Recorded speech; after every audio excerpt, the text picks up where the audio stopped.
Salve, salve pessoal, sejam todos muito bem-vindos a mais um episódio do Eslen Podcast. Muito obrigado pela sua atenção. Hoje falaremos mais uma vez sobre um tema extremamente interessante por uma outra perspectiva, que é o exercício físico.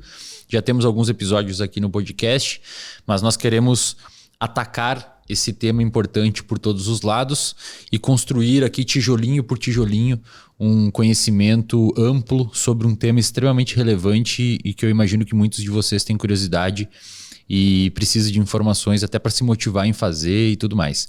O meu convidado de hoje é o Guilherme Freccia, é doutor em Ciências do Movimento Humano e vai nos ajudar aqui a entender por uma perspectiva fisiológica o exercício físico. Professor, obrigado pela presença, obrigado por disponibilizar o seu tempo de estar aqui conosco hoje para trocar uma ideia sobre esse tema tão relevante.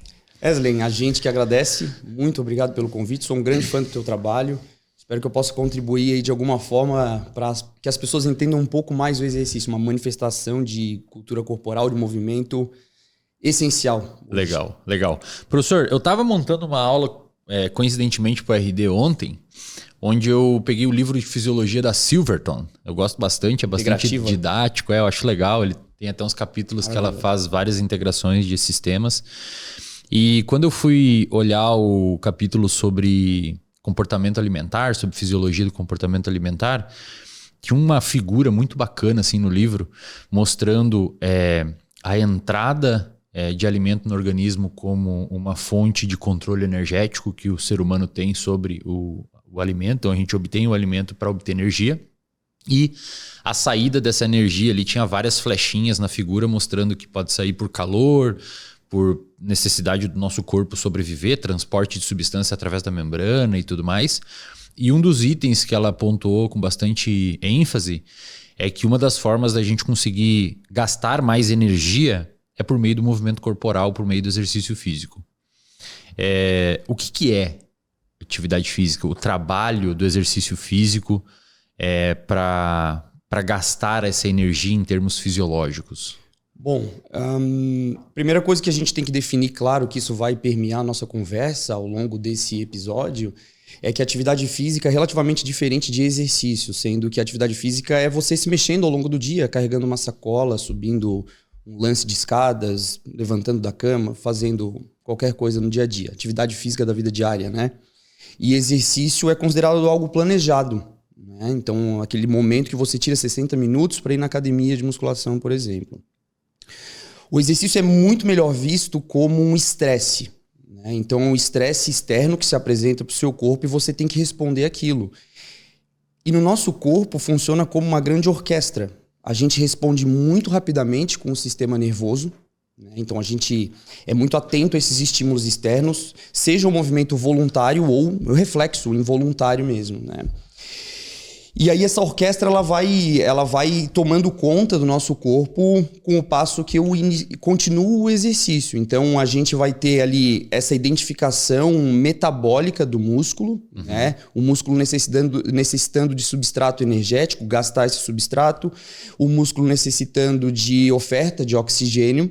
Isso vai ser sinalizado para o sistema nervoso central de novo e ele vai responder aumentando a ventilação, a gente vai falar sobre, aumentando o débito cardíaco, a gente vai falar sobre também, fazendo redistribuição de fluxo sanguíneo nos diferentes órgãos. Então, a grande orquestra é muito bonita. Agora, o sistema nervoso ele responde muito rapidamente. O sistema endócrino ele é como se fosse um sistema nervoso, mas responde de maneira um pouco mais lenta. Assim como a demanda de oxigênio e a oferta para o músculo ativo, ela também é um pouco mais lenta. Então a gente precisa de alguns estoques já na célula muscular, já no miócito, né? Para que a gente consiga dar conta inicialmente desse exercício. E a gente continua o exercício, a gente vai tendo um balanço energético, usa um tipo de substrato, depois outro tipo. Isso depende bastante da magnitude do estresse. E depende também da duração do estresse. Em alguns casos também o tipo do estresse. Diferentes modalidades de exercício têm tipos diferentes também, né? Quando se diz estresse, para a galera de casa entender, não é um estresse psicológico, é um estresse... É um estresse que, no sentido de submeter a homeostase do corpo a um tipo de dificuldade. Assim. É uma perturbação do ambiente fisiológico. Alguns chamam de homeostase como uma situação de equilíbrio. Hoje é mais aceito o termo alostase. Então a gente imagina em cima de um fio aquele cara do circo com um bastão grandão tentando se equilibrar. A alostase é aquilo ali, é a gente tentando se reequilibrar, respondendo a estressores. Então, se pega um passarinho e pousa na ponta do bastão ali, ele vai ter que reajeitar. Então, o sistema neuromuscular vai ter que identificar essa mudança de peso para um lado, vai ter que responder em relação a isso. Se a perturbação ou o estresse for muito grande, como ao invés de um passarinho pousar uma águia, por exemplo, aí ele pode vir a quebrar, no sentido de ele não conseguir dar conta dessa perturbação externa. Seria uma sobrecarga alostática. Exatamente, exatamente. E hoje em dia o National Institutes of Health, eles estão trabalhando bastante com o conceito de resiliência. Então você tem um estresse que é relacionado à magnitude, à duração do estresse e o tipo. E aí você tem um ambiente interno, que é o nosso organismo, né? Então ele é subdividido, mais integrado em psicológico, fisiológico, molecular e etc, né? E a gente responde a esse estresse. E acontece uma adaptação ao longo do tempo. Essa adaptação ela pode acontecer mais rapidamente ou mais lentamente. Então a gente tem... O termo certo seria até ajuste, porque a adaptação ele remete mais ao longo prazo, algo evolutivo, né? Então, um ajuste agudo, ou seja, esses ajustes acontecem no próprio exercício, um ajuste tardio ao exercício e um ajuste a longo prazo, crônico, que advém do exercício, das sessões de exercícios feitas subsequentemente ao longo do tempo, que é o que a gente chama de treinamento. Né? Então, essa perturbação fisiológica ela é importante para que a gente também consiga entender que limites a gente, enquanto ser humano, suporta. Isso aí é super importante do ponto de vista da sobrevivência. É uma perturbação de um equilíbrio. Né? Como é que... Você tem alguns exemplos, professor, de ajustes a nível ao vivo do exercício? Sim, alguns um pouco? Alguns ajustes agudos são os que o pessoal conhece, né? Você está usando um relógio ou qualquer tipo de dispositivo vestível, né? Que a gente chama. Então tem um aumento da frequência cardíaca, por exemplo, é um ajuste agudo, né? O aumento da pressão arterial, aumento da sudorese, ele até em alguns momentos é início tardio, né? Você tem dor muscular tardia, ele pode acontecer logo depois do treinamento. Inchaço muscular, que é chamado de cell swelling, é bem comum no treinamento de força. Seria o pump. Com alto volume, né? Uma retenção hídrica, enfim, a gente vai falar sobre isso depois. E os ajustes crônicos, então... remodelamento das câmaras do coração, você tem um reajuste nos seus substratos energéticos que são estocados, você tem eficiência no transporte desse oxigênio a nível pulmonar e a nível cardíaco. Então, são aqueles ajustes que acontecem ao longo do tempo de treinamento, né? E eles são diferentes a depender da modalidade ou da magnitude ou do tipo de exercício que você tá executando, né? E aí entra nas respostas ao treinamento mesmo. Por exemplo, uma hipertrofia muscular seria um ajuste a longo prazo. Um ajuste a longo prazo. Seu corpo está se adaptando àquela carga que você está submetendo ele para meio que no futuro conseguir suportar ela sem algum risco. Isso é bastante importante da gente entender porque é até um método de treinamento, as pessoas botam como objetivo de aluno treinar hipertrofia. Só que a hipertrofia ela acaba vindo muito depois do que muitas respostas neuromusculares, né? Então o sistema nervoso responde muito rapidamente, a gente ganha velocidade rapidamente, ganha adaptação neuromuscular muito mais rapidamente do que uma resposta crônica como a própria hipertrofia, do crescimento das células musculares, né? Eu costumo dizer para a galera que vai começar a treinar para hipertrofia que de fato a hipertrofia e principalmente a parte estética é uma das últimas coisas a acontecer. E se você condicionar, digamos assim, o sucesso no treinamento a essa parte estética, corre o risco de você se desmotivar com o tempo, porque demora. Bastante. Vamos fazer uma linha do tempo aqui rapidamente no quesito do treinamento de força, professor? Só para concluir essa parte.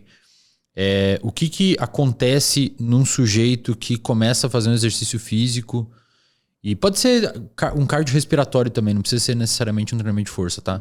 Pode ir para o lado que você achar melhor. Digamos que o cara é sedentário e ele começa a fazer uma corrida, uma caminhada, ou um exercício, protocolo específico de treinamento ou um treinamento de força. O que acontece no organismo dele, assim, em termos cronológicos? Vamos para os dois. Vamos falar um pouquinho de treinamento de força e aí depois a gente fala mais do treinamento aeróbio ou endurance, enfim, e a gente vai discorrendo a partir daí. Então vamos lembrar que o organismo está em um determinado estado estável, um estado de equilíbrio a termos neuromusculares. Então a gente vai falar do treinamento de força. E isso é até algo que é bem falado nas academias pelos treinadores, por quem trabalha com treinamento de força, e é assim que eu gosto de me referir, treinamento de força, muito mais do que treinamento resistido, né? Porque o que a gente vai é treinar força, a gente vai adaptar o aparato neuromuscular para ganho de força. É isso que acaba acontecendo quando a gente usa as cargas externas com determinados objetivos, a força talvez seja o primeiro ganho.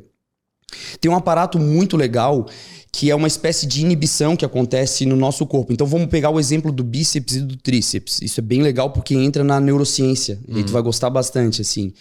Então você quer fazer um exercício como a rosca direta, por exemplo. Então flexão de cotovelo seguido de uma extensão, flexão e etc. Então a gente tem a contração concêntrica e a ação excêntrica quando a gente desce o peso, tá? Quando a pessoa começa a treinar, ela tem uma inibição de força por parte do drive neural que é levado para esse grupamento muscular do bíceps. De alguma forma o corpo sinaliza e ele tem receptores não só nos tendões, mas também nos músculos. A gente pode falar sobre eles depois. Isso chega ao sistema nervoso central e o sistema nervoso identifica aquilo como uma grande perturbação inicial, algo fora do equilíbrio. O sistema nervoso vai lá e vamos parar um pouquinho essa contração porque a tensão está muito grande.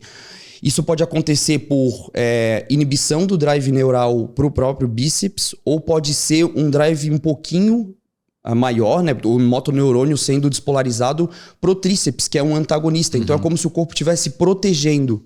Ao longo do tempo, com o suporte a essa carga, a gente vai soltando essa inibição do antagonista e vai liberando. Olha, bíceps, pode começar a contrair mais forte, você aguenta mais carga.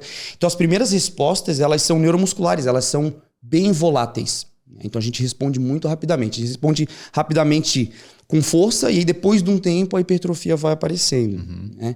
No treinamento aeróbio, e eu não gosto muito de dicotomizar eles completamente, como dois tipos de exercício completamente diferentes. Claro que no treinamento de força existe uma carga neuromuscular muito maior, a amplitude do movimento das articulações também é maior, então o músculo também alonga mais, contrai em maior intensidade, a carga externa é maior. Quando comparado a uma corrida na rua, por exemplo, você carrega o próprio corpo, mas você tem milhões de anos de evolução, né? Então, quando você começa o exercício, você é sedentário e inicia, você tem uma coisa muito interessante, que acontece com todo mundo, inclusive com quem é treinado, que chama respostas antecipatórias. O nosso corpo identifica a quebra daquele equilíbrio e essas respostas antecipatórias, elas dão conta de antecipar o que vai acontecer no exercício. Então, o que vai acontecer no exercício? Demanda energética, gasto de substrato energético, principalmente carboidratos e gordura, ácidos graxos, que estão correntes na circulação ou que estão estocados em forma de triacilgliceróis dentro do músculo, né? E também uma demanda de oxigênio. Então, o corpo antecipa isso, avisa no tronco cerebral aqueles centros de controle respiratório e o centro vasopressor ou o centro cardiovascular. E a gente vai lá e aumenta o débito cardíaco para aquele exercício e também aumenta a ventilação. Então essas duas variáveis a gente vai chegar depois, mas isso é bem importante. Então a gente, mesmo antes de começar o exercício, a gente responde muito rapidamente aquilo, porque o sistema nervoso realmente é muito rápido em responder, né? Nessa demanda, o que acontece? O nosso músculo ele começa a produzir bastante calor. Tu falavas inicialmente sobre até uma comparação como uma máquina. A gente, basicamente, de todo o trabalho humano que é gerado, 80% é calor. A gente não pode chamar de desperdício porque são transformações de energia. E de 20% a 25% do trabalho humano se resume ao gasto do substrato mesmo. Então a gente poderia falar que a gente é uma máquina bem pouco eficiente. Só que a gente é muito eficiente correndo. Então essas adaptações, elas acontecem, esses ajustes agudos, eles acontecem muito rapidamente no início do exercício. Aumenta muito o calor, ou seja, a gente gera mais do calor do que pode liberar. E aí a gente começa a identificar, por exemplo, sudorese. Em alguns indivíduos tem mais, outros tem menos, né? Alguns hormônios começam a ser secretados para identificar, para dar conta dessa demanda metabólica. Isso tudo buscando equilibrar aquela madeirinha que você falou lá. Tudo buscando equilibrar. Então o que o corpo tenta equilibrar? O corpo tenta equilibrar a todo momento a quantidade de água, né? A glicemia, quantidade de açúcares circulantes, a triglicidemia. Então isso também é um equilíbrio. O corpo tenta não perder muita água, então ele secreta hormônios importantes, né? Como, por exemplo, o antidiurético. o ADH, ele é mais conhecido, né? Ele também vai secretar a aldosterona. Então é como se fosse assim, o ADH ele vai tentar fazer a retenção hídrica para a gente não perder muito. Principalmente exercícios em muito calor, em muita intensidade, essa troca de calor fica dificultada, né? Só que junto com essa água a gente perde sais minerais também, né? Então a aldosterona ela vai ser responsável por tentar reter esses minerais, tentando manter um equilíbrio hidroeletrolítico. Então, o começo do exercício é muito bonito, é como se essa sinfonia ela tivesse já pronta, evoluída em milhões de anos para que a gente respondesse ao estresse. Tanto no treinado quanto no não treinado. Tanto no treinado como no não treinado. Isso é importante porque a gente tem flexibilidade metabólica, cardiovascular, cardiopulmonar para responder a esse estresse, né? E tudo começa com o sistema nervoso. É muito bonito mesmo como acontece. E num sujeito que é treinado, por exemplo, esse sistema ele aprende a ficar mais eficiente? Muito eficiente. Se a gente for falar pelo lado das adaptações, dos ajustes cardiovasculares, então vamos tentar identificar assim, o coração é como se fosse uma bomba e uma rede de túbulos, né? Tanto que quando acontecem problemas cardiovasculares, doenças cardiovasculares, acontecem problemas nas redes, né, de túbulos ou então na própria bomba, né? O que é ser eficiente, por exemplo? É você ser capaz de jogar sangue para a circulação, né? E para a circulação sistêmica, para chegar nesses órgãos que estão contraindo nos músculos periféricos em atividade. Numa corrida, quadríceps, glúteo, panturrilha, tríceps sural e aí daí por diante todos os músculos que envolvem aquele exercício. Os ajustes no débito cardíaco significam ajustes de frequência cardíaca e de volume sistólico. Então, se a gente botar no teu caderninho uma fórmula assim, débito cardíaco é igual, é o produto, né, da frequência cardíaca pelo volume de ejeção ou volume sistólico. Então, nosso coração passa a bater mais rápido para que jogue mais sangue, mas ele também joga mais sangue por expansão do ventrículo esquerdo e por contração desse ventrículo. Então, uma diferença gritante assim entre não treinados e treinados, a gente tem circulante no corpo aproximadamente 5 litros de sangue por minuto. Então é como se fosse uma taxa, né? O débito cardíaco é uma taxa, a quantidade de sangue produto da quantidade de vezes que o coração bate. Então 5 litros por minuto. Então imagina os 5 litros, aquelas coca de 2,5 litros, 2 coconas daquela grandona, e aquilo é injetado para o corpo pelo ventrículo, para a circulação sistêmica. Um indivíduo não treinado em exercício, vamos botar um exercício de moderada intensidade até alta intensidade, ele pode aumentar esse débito cardíaco para cerca de 20 a 22 litros por minuto. Só qual é a diferença para o indivíduo treinado? O indivíduo treinado aumenta em quase 8 vezes isso. Isso vai para 40, 45 litros por minuto. Caramba, cara. Isso é eficiência. Então, se a gente for comparar, vamos pegar aqui o ventrículo, a câmera está me filmando, o ventrículo do indivíduo não treinado. Ele expande, contrai e o sangue sai, né? Então vamos botar um ritmo, que é a frequência cardíaca. Nessa mesma frequência cardíaca, para aquela intensidade de exercício, compara o indivíduo treinado e o não treinado correndo naquela mesma intensidade, só que o indivíduo não treinado como você tem uma frequência cardíaca às vezes até mais baixa. Se botar na mesma frequência cardíaca, o treinado é isso aqui, ó. Isso é eficiência cardiovascular, eficiência em débito cardíaco. Essa eficiência acontece no pulmão também. No pulmão a gente tem a ventilação, é muito semelhante ao débito cardíaco. Então ventilação nada mais é do que a frequência respiratória, a quantidade de vezes que a gente expande e contrai pulmão pela musculatura de sustentação, né? E a quantidade de ar circulante. A gente chama de volume corrente isso. Então é o produto da frequência respiratória pelo volume corrente. Né? Essas adaptações também acontecem, mas aí a gente tem bastante capacidade de carregar oxigênio. A gente vive de aerobiose, desde sempre. O que é uma aerobiose? Aerobiose é respiração celular, é o oxigênio percorrendo pelo corpo e sendo utilizado lá na mitocôndria. Nós vamos chegar lá, é muito bonito esse processo, muito, né?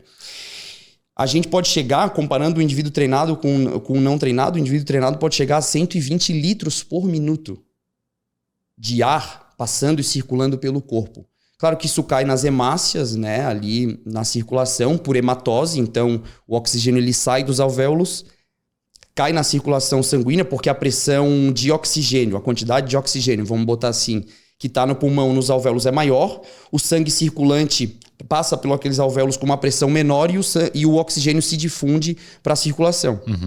Isso vai percorrer o corpo, vai chegar ali no coração, o coração ele vai enviar para o resto do corpo o sangue com uma alta pressão, com uma alta quantidade, né? Então esse é outro equilíbrio. A gente tenta manter a saturação de oxigênio e o conteúdo arterial de oxigênio a todo momento. E aquilo vai chegar na musculatura. Tanto que a saturação de oxigênio, que ela geralmente é medida com aquele aparelhinho, tem outras formas de medir, mas no aparelhinho ela fica ali cerca de 98%, né? Mesmo em exercício intenso, ela desce para 96%. Uma capacidade absurda do corpo manter o oxigênio circulando. É maravilhoso. E onde que entra o VO2 nesse caso aí, professor? Vamos lá? Por exemplo, eu fiz o... A gente tem uma pauta aqui, mas vamos costurando, tá? Não tem problema. Não precisa ir papo. Já nem tô olhando pra pauta. A gente... por exemplo, eu fiz um teste de VO2 máximo numa esteira. Fui numa esteira lá e fiquei correndo igual um maluco com um negócio na minha cara. Um cara medindo minha pressão. E aquela esteira, e o cara falou assim, ó, o teste não tem fim. O fim é quando tu não conseguir mais. Máxima exaustão voluntária. Falei, pô, agora eu vou pegar esse cara aqui e vou destruir nesse teste. Nesse quesito de utilização de oxigênio que você acabou de explicar, o que é o VO2 e o porquê que ele, de 200 estudos aí que tem de longevidade, ele parece ser bem correlacionado com menor risco de mortalidade. Qual que é a mágica desse negócio? Vamos primeiro pro conceito, então, né? Então a gente estava identificando esse transporte. Vamos ver por onde que o oxigênio caminha. Fechou. E a gente vai identificar. Então, pegamos o oxigênio desse ar atmosférico, que aí tem uma concentração de aproximadamente 20% de oxigênio. E ele vai passar por essa perfusão, né, do alvéolo para a circulação. Isso vai chegar no coração, o coração vai ejetar aquela grande quantidade de sangue, aproximadamente cerca de 5 litros por minuto, com uma grande quantidade de oxigênio. A saturação ela acaba ficando alta. Quem carrega esse oxigênio são as hemácias ou eritrócitos, né? Então os eritrócitos têm uma quantidade grande de uma proteína chamada hemoglobina. Nessa hemoglobina é onde se conectam aí as moléculas de oxigênio. Então a gente satura bastante essa hemoglobina de oxigênio. Esse oxigênio ele é carregado para o corpo. Então o meu quadríceps está em atividade lá, ele vai precisar dessa oferta de oxigênio. Apesar de ele dar conta de parte do exercício anaerobiamente. Já vamos falar sobre isso também. Ele vai chegar naquela musculatura. Parte desse oxigênio que está passando, circulante na musculatura, naqueles capilares sanguíneos, ele é difundido para a mioglobina, que está dentro do músculo. Então, sempre que a gente ouvir a palavra mio, significa músculo, miócito, né? A célula muscular. Então, mioglobina, como se fosse hemoglobina no músculo. Vai captar esse oxigênio e o oxigênio vai ser utilizado pela célula muscular, né? Então, imagina que a gente tem uma determinada concentração de oxigênio no sangue. Tá? A gente tira um pedacinho, uma amostra desse sangue, vai para a musculatura, pode ser inclusive o coração, né? E esse oxigênio ele vai continuar seguindo no corpo. O oxigênio que foi para a musculatura vai ser utilizado principalmente pelas mitocôndrias, num processo que a gente chama de oxidação, né? Ou então respiração celular. Oxidação não seria muito preciso porque a gente oxida todos os substratos. A gente oxida carboidrato. Oxidar é perder elétrons, do ponto de vista bioquímico, né? E a gente também oxida gordura. Pode acontecer no citosol, no citoplasma, né? Como a gente estuda naquela célula redondona do ensino médio lá. Ou então dentro da mitocôndria, né? Nas mitocôndrias, a gente tem uma série de enzimas em que o oxigênio ele vai servir quase como se fosse um transportador de prótons. Tem um exemplo que é muito legal que a gente usa em aula, que é fazer uma analogia da mitocôndria com uma tangerina. Já ouviu essa? Não, nunca vi essa daí. Então vamos imaginar a bergamota, ou tangerina, pocã, tem trocentos nomes aí. Ela tem a parte de dentro da fruta, né? Então são os gomos. A gente chama isso na mitocôndria de matriz mitocondrial. A gente tem as cristas, né? Então tem um espaço entre a membrana e a matriz. Aquele espaço é como se fosse o espaço da tangerina mesmo. Naquele espacinho ali é onde a gente consegue acumular um monte de próton de hidrogênio. E nesse espaço intermembranar ali, e entre a matriz e a membrana, a gente tem uma série de enzimas. Então o oxigênio ele vai carregando esses prótons, vai acumulando primeiro esses prótons de hidrogênio nesse espaço intermembrana mitocondrial. Chega um determinado momento que a gente tem um gradiente tão grande de hidrogênios que esse hidrogênio ele acaba voltando para a matriz por uma proteína maravilhosa, que talvez seja da onde a gente deve a nossa vida, que chama ATP sintetase. E ela é como se fosse uma proteína, né, uma enzima motora. Ela como se girasse e ela jogasse esse gradiente de hidrogênios, de prótons, para dentro da matriz novamente. Nesse momento, o hidrogênio se liga ao O2, forma água e a gente produz ATP com esse giro dessa molécula. Olha Coisa só, maravilhosa, cara, é lindo. Belezura. Isso a gente chama de fosforilação oxidativa. Chama fosforilação porque é uma adição de um fósforo ao ADP. Então, teve até um vídeo que tu botou no Instagram, ficou muito legal, que tu explica, né? Como é que o ADP junta um fosfato inorgânico e vira ATP. Então a gente vai falar sobre isso depois também. Então o oxigênio ele percorreu todo esse caminho. O consumo máximo de oxigênio é a máxima capacidade de captar oxigênio atmosférico, transportar ele pelo corpo, né, com um aparato pulmonar e cardiovascular e aquilo ser utilizado pela célula. Isso é o VO2. Isso é o VO2. A capacidade máxima de utilizar isso. Por que o teste é tão difícil, né?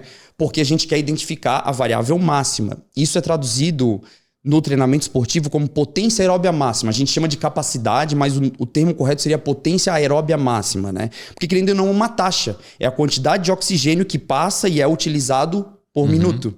A gente até relativiza por peso. Então, a unidade de medida é ml por quilo por minuto. Isso. Ou então a medida bruta é litro por minuto. Né? O teu deu quanto? O meu deu 52. Maravilhoso. Excelente. A gente bota aí uns... Tomem cuidado se o consumo máximo de oxigênio, caso façam o teste, seja menor que 30. Assim, para mulheres até um pouco menos, porque quanto mais massa você tem, mais você respira. Né? Então, o consumo máximo de oxigênio de homens acaba sendo, em geral, uma média populacional, maior que de mulheres. Né? De um fisiculturista, mais ainda. Então, tem mais músculo para respirar, esse processo. Mas, por exemplo, se eu pegar um fisiculturista, o VO2 dele vai ser baixo, imagino. Vai ser baixo.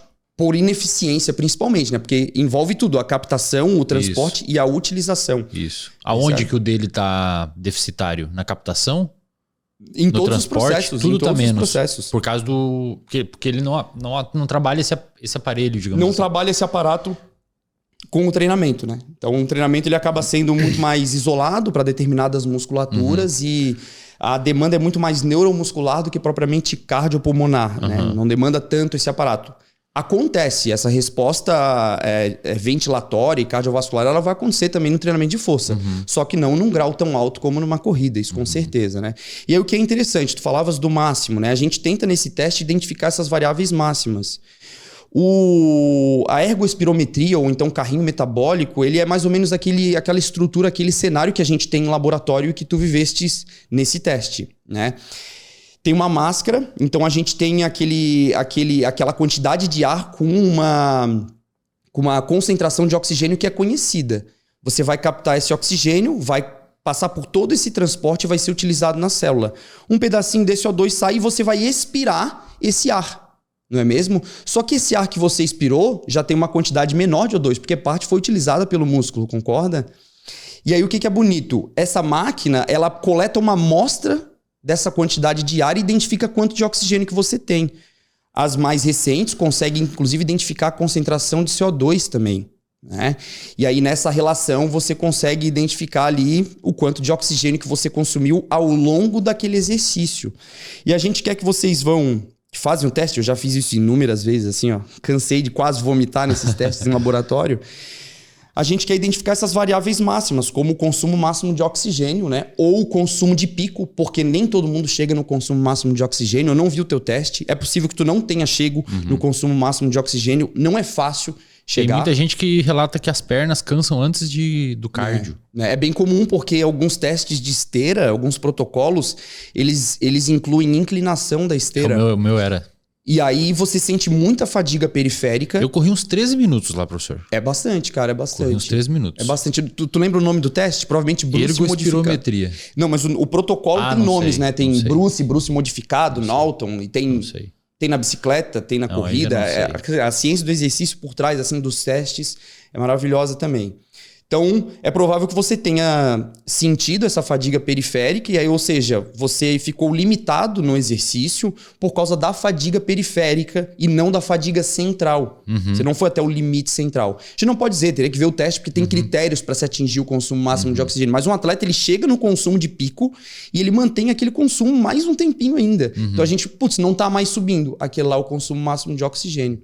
E professor, eu vi esses tempos uma ultramaratonista publicar no Instagram dela que ela fez um teste parecido com esse, não sei se era esse especificamente, que permitiu com que ela soubesse, não sei como, peço que você explique, um tal de limiar de lactato. E aí diz que o treinador dela conseguiu, por meio desse teste, e além disso, na verdade, ela fez calorimetria indireta para detectar o quanto de carboidrato ela estava utilizando por hora ou por, não sei. Sim, a quantidade de utilização de carboidrato e gordura. Basicamente o que ela falou assim, por meio desses testes aqui, o meu treinador consegue entender quanto que minha frequência cardíaca tem que estar durante a minha corrida e quanto que eu tenho que comer durante a corrida para manter a longo prazo. Pode ser também. Tens espaço no teu caderninho? Tem. Vamos botar uma fórmula aí? Segue comigo então. C6 H12 O6. H12O6. Mais. A gente vai precisar de 6O2. O2. E vai produzir... Aí a gente vai botar ali que a gente vai soltar ali H2O, né? 6H2O mais 6CO2. Essa molécula tu conhece bem, né? É a glicose. Né? Agora vamos botar uma outra lá embaixo. C6. H16. H32, desculpa, não lembro exatamente. Eu tenho aqui, peraí, qualquer coisa depois a gente... Isso é muito tique de professor, né, cara? É muito, cara, é muito. A gente não grava tudo, né? C16, H32, O2. E aí você vai precisar de 23 moléculas de O2, então 23 O2. E você vai produzir 16 H2O, 16 CO2. Na glicose, você vai soltar cerca de 790, 700 quilocalorias, tá? Pode botar lá. E na oxidação do ácido palmítico ou palmitato, que é essa de baixo aí, você vai soltar cerca de 100 quilocalorias. Daqui a gente tira grande parte das coisas. Então, na de cima, você percebe que você consome para uma molécula de glicose 6 O2 e produz 6 CO2. Divide 6 por 6. Uma molécula de glicose, ou seja, eu tô tentando colocar isso na prática. Isso significa que a pessoa consegue suplementar... Calma, vamos chegar lá. Tá. Então você tem 6 CO2 que foram produzidos e 6 O2 que foram consumidos. Quando você divide, você tem o quociente respiratório ou razão de troca respiratória. Divide um pelo outro, 6 por 6 dá 1. Agora você pega e divide o 16 CO2 que foram produzidos com o uso do lipídio, tá? Do palmitato, nesse caso aí, e você divide pelo 23. Sabe quanto é que dá? 0,7. E aí, olha que bonito. Nós temos ali um gradiente entre 0,7 e 1. Se 1 fosse o número que você encontrasse, lá no teste aparece, inclusive, nos gráficos, né? É como se você estivesse utilizando apenas glicose para a demanda daquele exercício. Só que ele é um número hipotético. Percebeu? Se você utilizasse só gordura, você ficaria com uma razão de troca respiratória de 0,7 aproximadamente. Só que a gente usa esses substratos energéticos em conjunto a todo momento. Então, esse 0,7 e esse 1 são limites matemáticos hipotéticos. A gente sempre fica num gradiente intermediário. Usamos tanto gordura quanto carboidrato. Então, se você identifica que você está mais próximo do 0,7, significa que você está usando mais lipídios. Se você está mais próximo do 1, significa que você está usando mais carboidratos. Tá, teoricamente seria uma informação interessante para suplementação durante a prova. Para suplementação durante a prova. Provavelmente o Lincoln ele deve conseguir identificar esse gradiente e te suplementar de acordo com esse com essa tua demanda metabólica, que né? Legal, cara. E olha que interessante, a glicose, quando ela é utilizada em alto grau, no exercício intenso principalmente, ela produz um subproduto.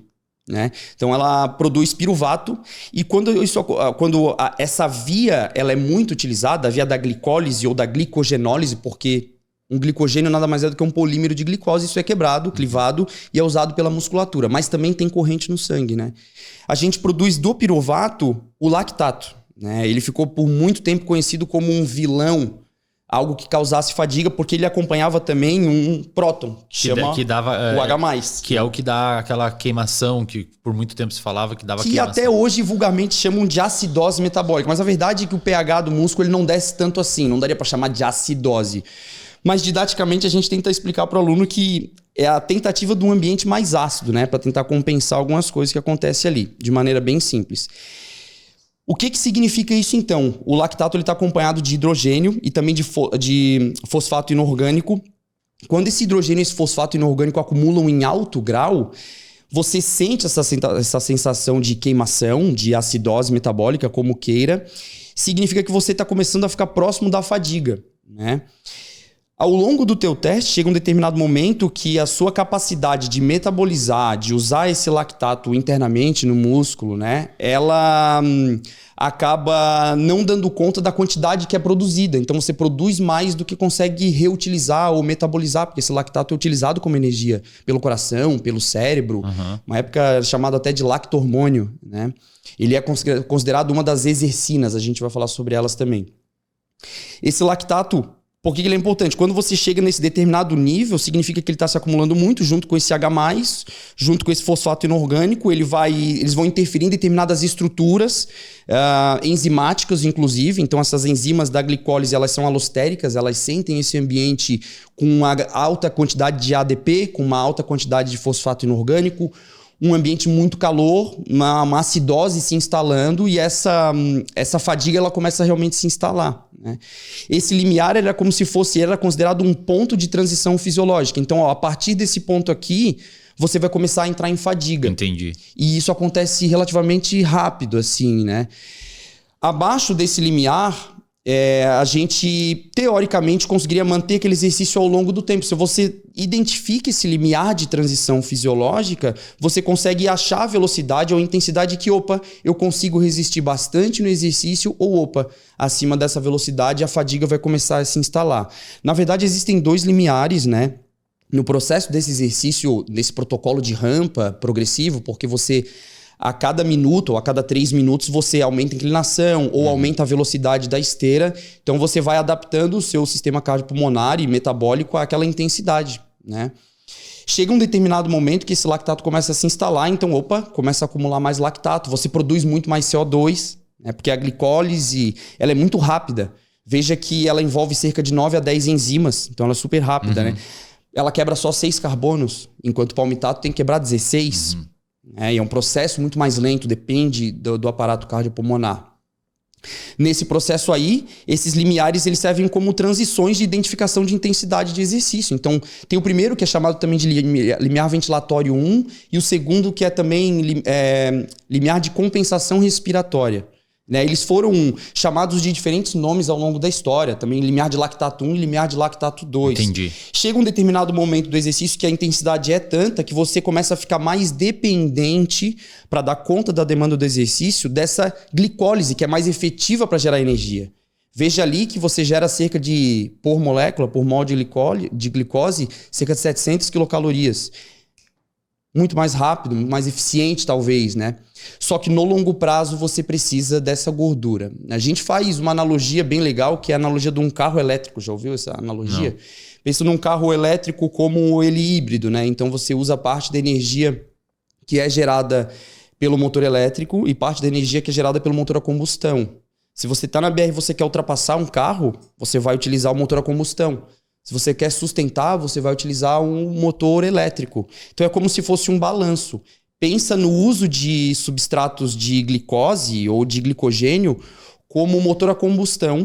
Ele te dá muita intensidade, mas você não dura muito. E pensa o motor elétrico como o uso de lipídios. Ele te dá muita energia, principalmente se tivesse uma captação por teto solar, assim, né? E a gente teria uma energia quase que infinita. No nosso corpo a gente tem, porque tem muita gordura subcutânea. Isso é muito eficientemente estocado no músculo. Então, a gente teria aí, por tempo indeterminado, uma quantidade de energia quando a gente, se fosse utilizar só os lipídios como substrato energético. Então, a gente tem esse balanço. A gente usa essas duas vias energéticas aí.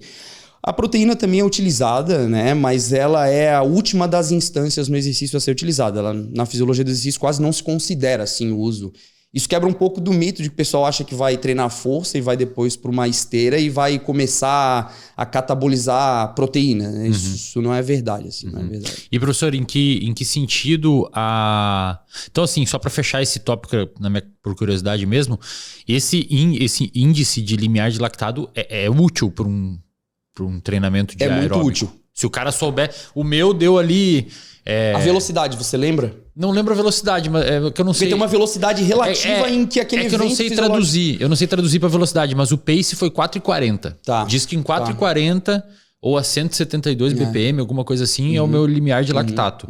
Isso sugere que se eu rodar um pouco acima de 4,40 e abaixo de 172 BPM, eu tô seguro, digamos. Tá seguro. Assim, mais seguro.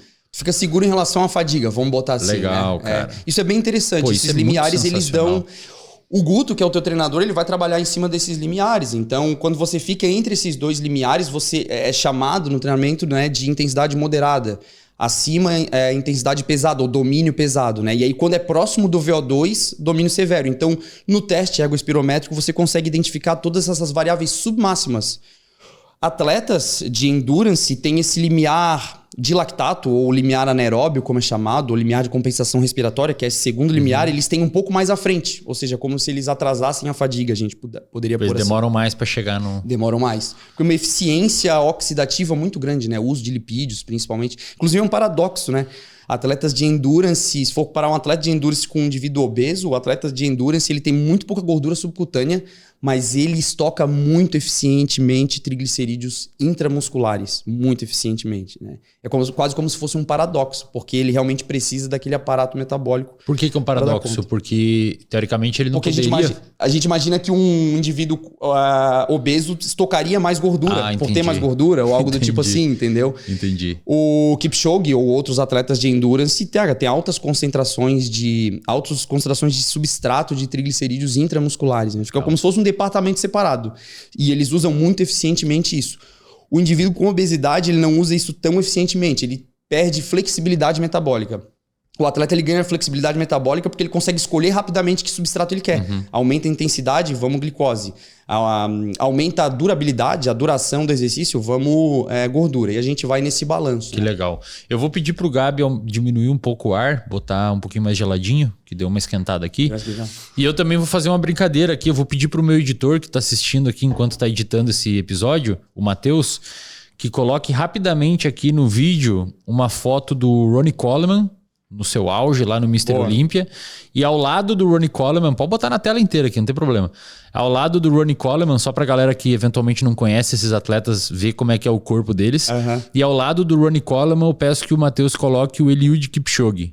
Então, num lado você tem o melhor de todos os tempos no bodybuilder, e no outro lado você tem o melhor de todos os tempos na corrida. Cara... O que acontece no corpo desses dois caras?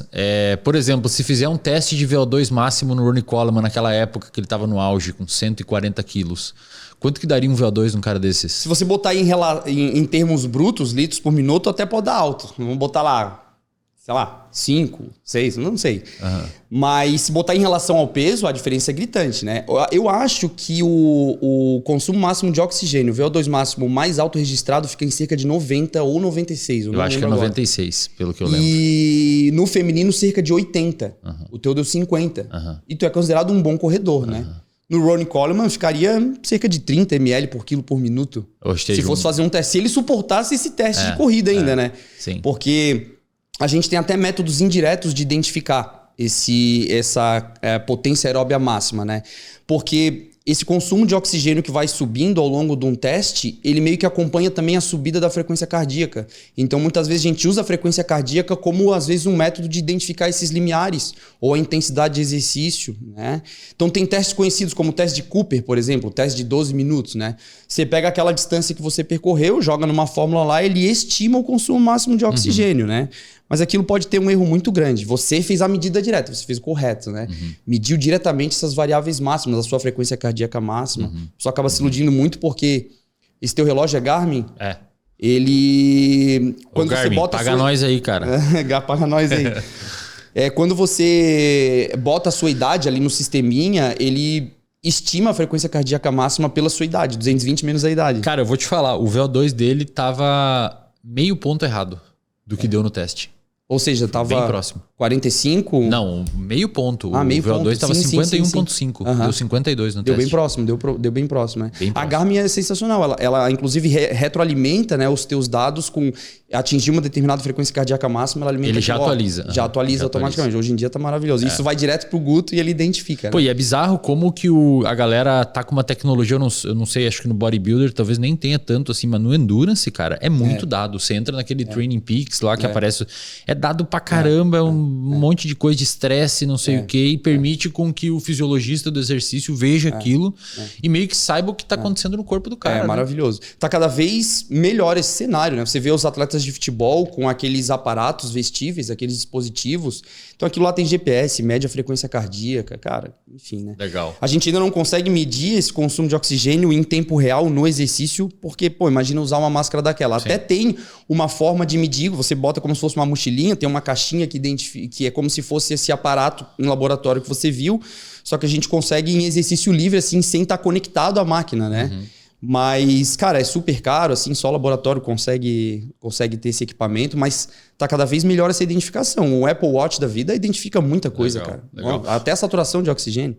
Ô, professor, e assim, falando em VO2 e consumo de oxigênio, por que os estudos correlacionam um VO2 mais alto com aumento de longevidade? Por que até por uma perspectiva evolutiva, assim, uma pessoa com VO2 alto tem probabilidade... tem um risco menor de morrer. Qual que é a lógica? É porque a gente evoluiu fazendo atividade cardiovascular, cardiorrespiratória? Quando em 2006, quando o professor Dennis Bramble e o Daniel Lieberman, são dois antropólogos da Universidade de Harvard, eles botaram The Evolution of Running in the Homo sapiens, uma coisa assim. Então, nesse texto, eles tentam fazer um racional por trás de como que a gente evoluiu acerca dessa alta capacidade de consumir oxigênio, né, captar, transportar, utilizar. E eles explicam que uma vantagem dos sapiens em relação aos demais animais é algumas coisas. Primeira delas, capacidade de trocar temperatura com o ambiente, capacidade de utilizar esse oxigênio e, portanto, percorrer longa distância. Então, perseguindo um quadrúpede, por exemplo, a gente teria um quadrúpede com essa dificuldade de troca. Né? Primeiro que ele está em 4 apoios, então as costas assim todas recebendo sol, dificuldade de trocar calor. O quadrúpede ele acaba trocando muito mais calor pela boca. Então você pega uma imagem térmica assim, a quantidade de calor interna num animal desse é muito grande comparado com um homem. Ele sua menos assim? Ele sua menos? Não é questão de suar, ele acumula mais calor internamente. Né? Então é como se fosse isso, é como se ele suasse pela boca. Entendi. O ser humano tem a derme, é como se fosse uma grande língua, vamos botar assim. Né?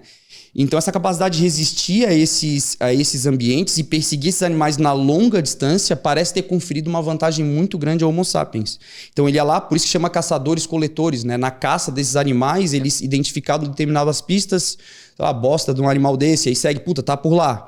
Daqui a um tempo eles encontravam aquele animal caído no chão por dificuldade de troca de calor com o ambiente. Exaustão mesmo. Exaustão mesmo, né? Então parece ter conferido uma vantagem muito grande. Então, nesse processo de que os sapiens sempre dependeram da aerobiose, se a gente fosse fazer uma relação mecanística, assim, né, um racional por trás, seria isso. O indivíduo saudável ele tem alta eficiência, né, nessa captação, nesse transporte, nessa utilização.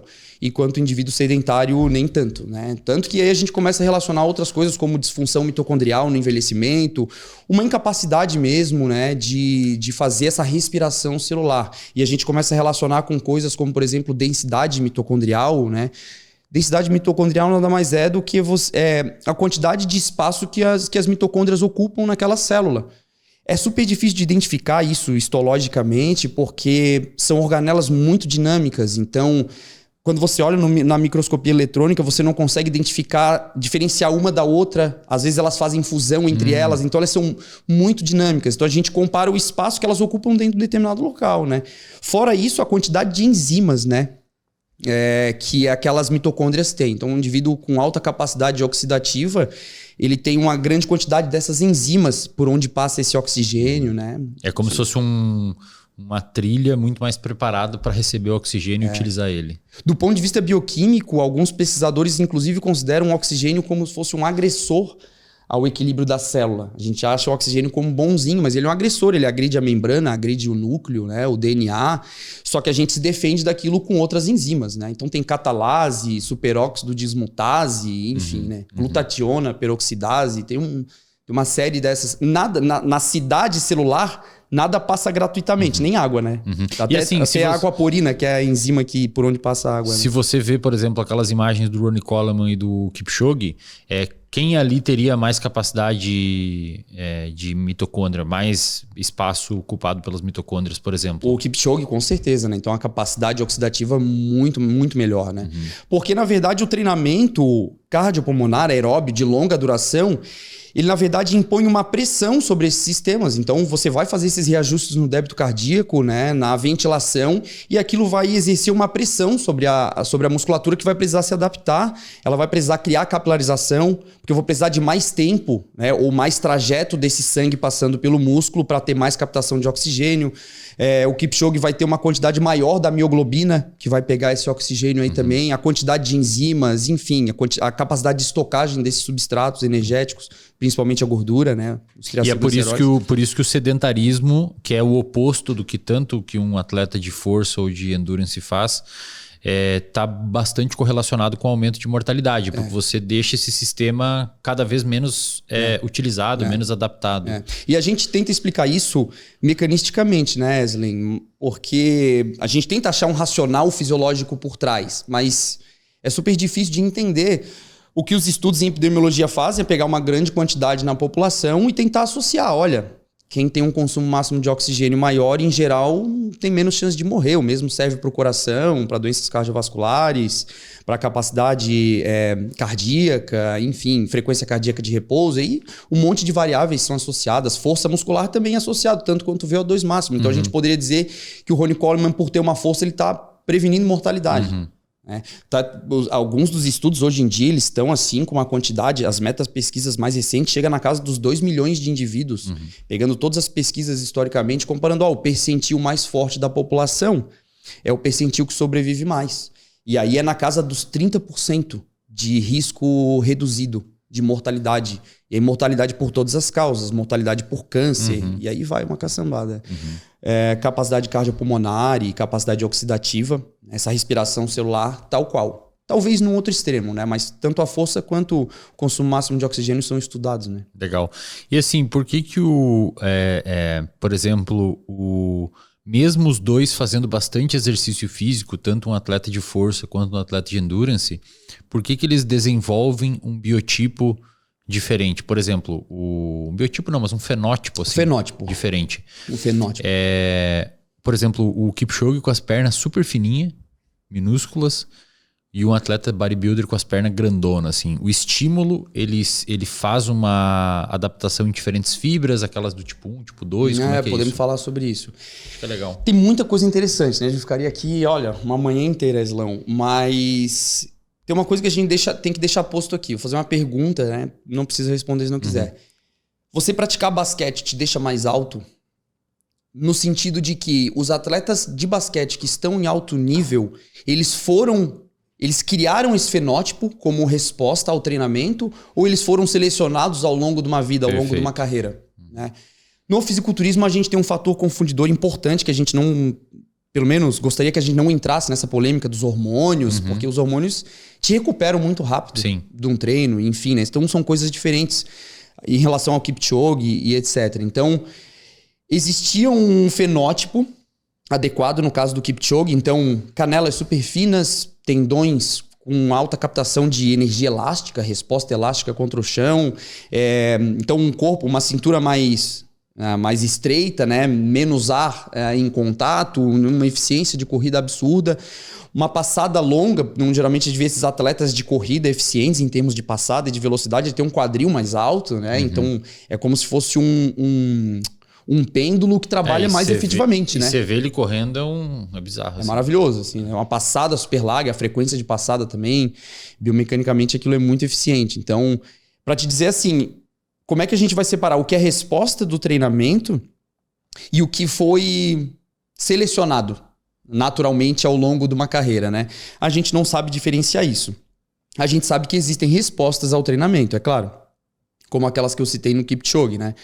Mas a gente realmente não sabe uma resposta muito clara, assim. Porque o treinamento ele vai fazer esses ajustes a curto prazo e a longo prazo. E eles vão acontecer tanto para o lado neuromuscular quanto para o lado cardiopulmonar, né?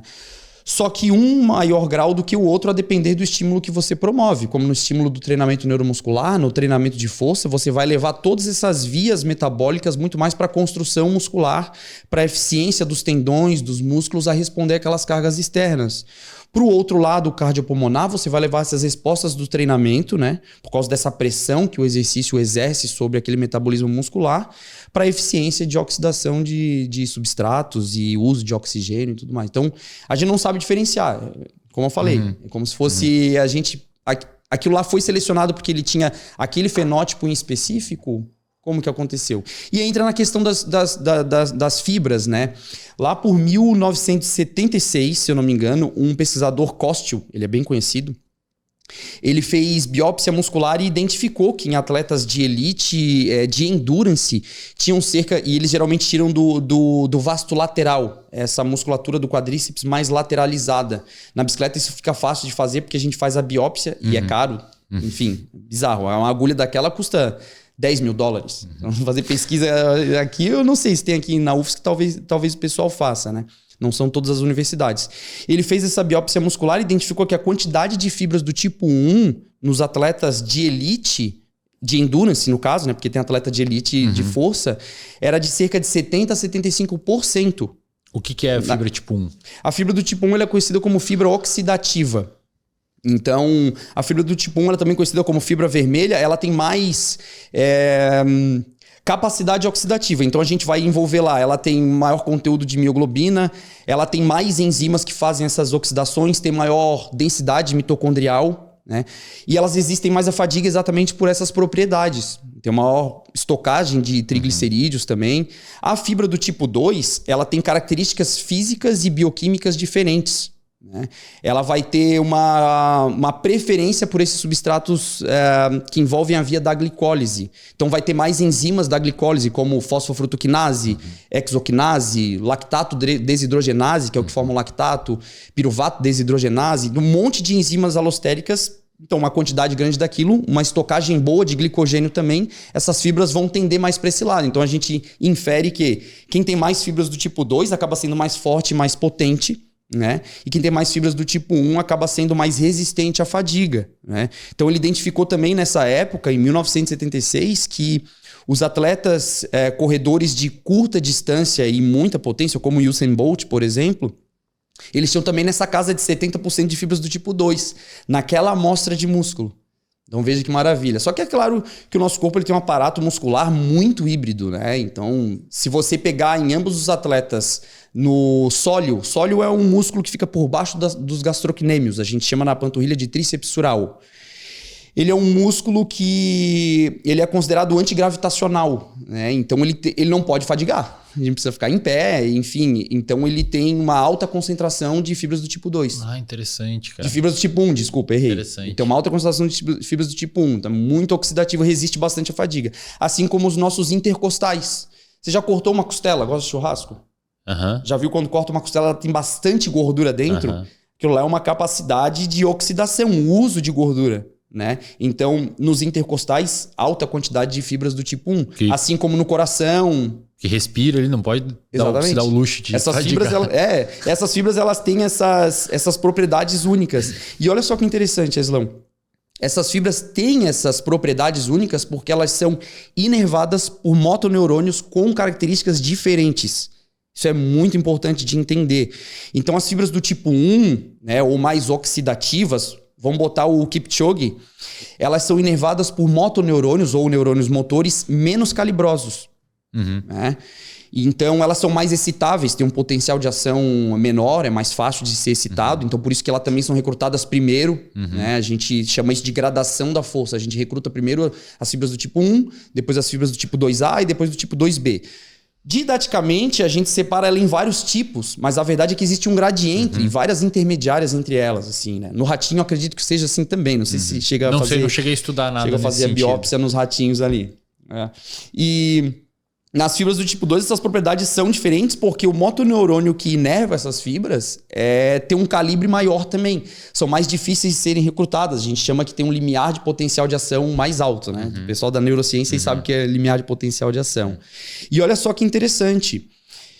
A gente tem uma coisa no corpo que chama unidade motora. Já ouviu falar em unidade motora? Então a gente tem, vamos pensar que no córtex tem o soma, com aqueles dendritos, tem o axônio longo, e no caso do músculo da panturrilha, ele é longo mesmo, né?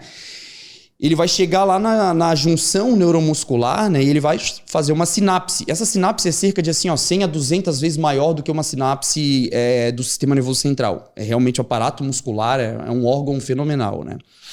Esse axônio chega lá e ele pode inervar, por exemplo, 30 fibras. Ou ele pode inervar 3.000 fibras. Então, a razão de 1 para 30, por exemplo, ela acontece nos músculos da mão. Então, a gente tem movimentos mais precisos. Um único motoneurônio inerva 30 fibras. Então, pensa, sai o sinal nervoso, despolariza, chega, contrai aquelas 30 fibras. De um músculo, de outro, a gente tem alta coordenação. Numa razão de 1 para 3.000, como num quadríceps da vida, nesse vasto lateral que eu havia falado para você, essa razão ela é muito grande. 1 para 3.000, 1 para 4.000. Então, quando chega esse sinal e despolariza a fibra, contrai tudo de uma vez só. Um movimento muito menos coordenado. Nos olhos, a gente tem uma razão de 1 para 3, por exemplo. Então, olha que bonito. Uma unidade motora, quando ela é despolarizada, ela vai contrair todos aqueles músculos. E aí a gente entra naquela ideia da cidade celular, né?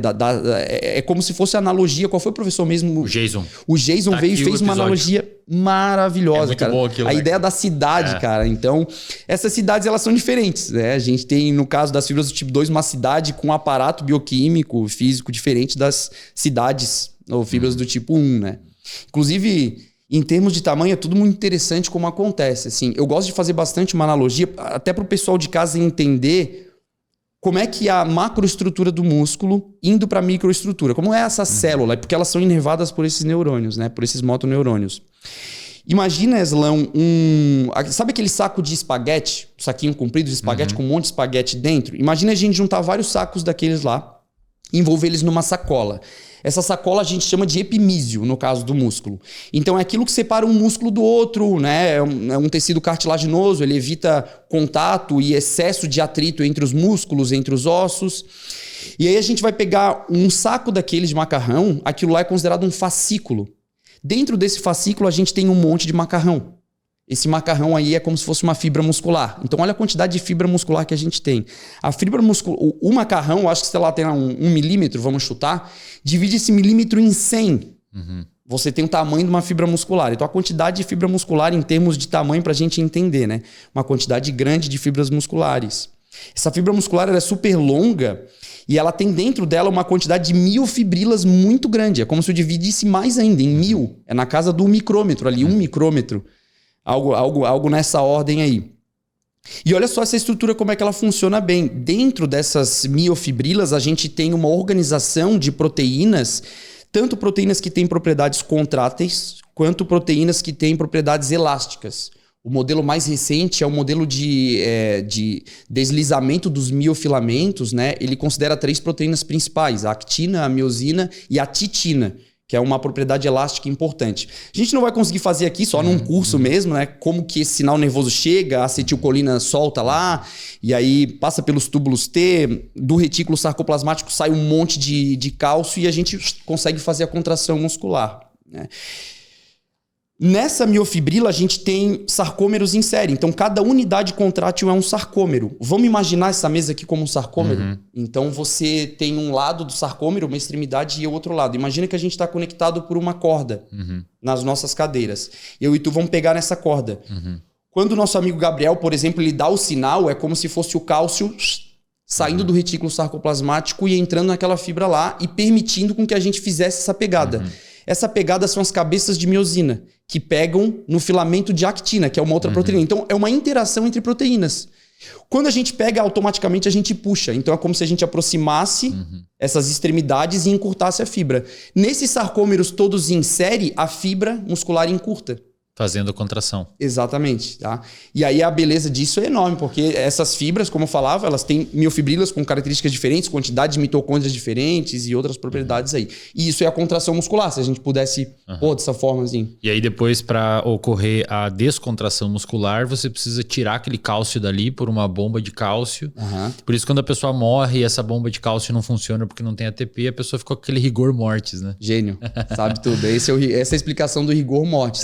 E aí tem outras propriedades bem legais que o próprio treinamento induz, inúmeras elas, né? Mas um cara treinado em potência, ele consegue gerar altas forças porque, por exemplo, uma das propriedades é recaptação de acetilcolina. Então você gera o sinal nervoso e você relaxa muito rapidamente. Então, na somação desses sinais, você consegue gerar alta força. A gente chama isso de taxa de disparo. Então, altas taxas de disparo dão bastante força. E aí, cara, uma quantidade de... A hipertrofia seria onde aí, professor? A hipertrofia seria nessa fibra muscular, né? Essas miofibrilas, elas incham, elas não aumentam de número. Assim, isso, não é mais número. Não é mais número de fibras, é o tamanho das fibras. Né?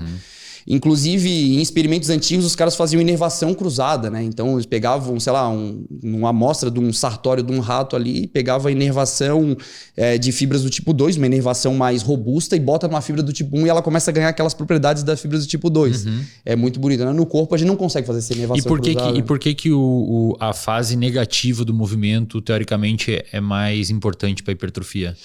Nessa lógica de encurtamento ali das linhas Z e tudo mais. Ela não significa que ela seja propriamente mais importante para hipertrofia, né? Mas a gente consegue ter mais tensão muscular, mais força quando na ação excêntrica. Então, vamos pensar essa titina como se fosse assim uma proteína elástica que gruda a gente nessa cadeira. Então, a gente está se puxando, essa propriedade elástica nos segura na cadeira e ela mantém essas estruturas.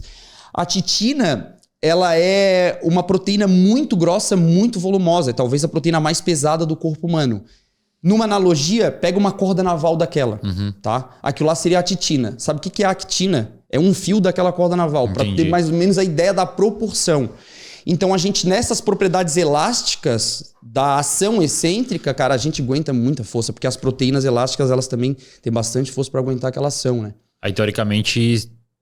digamos assim, seria como...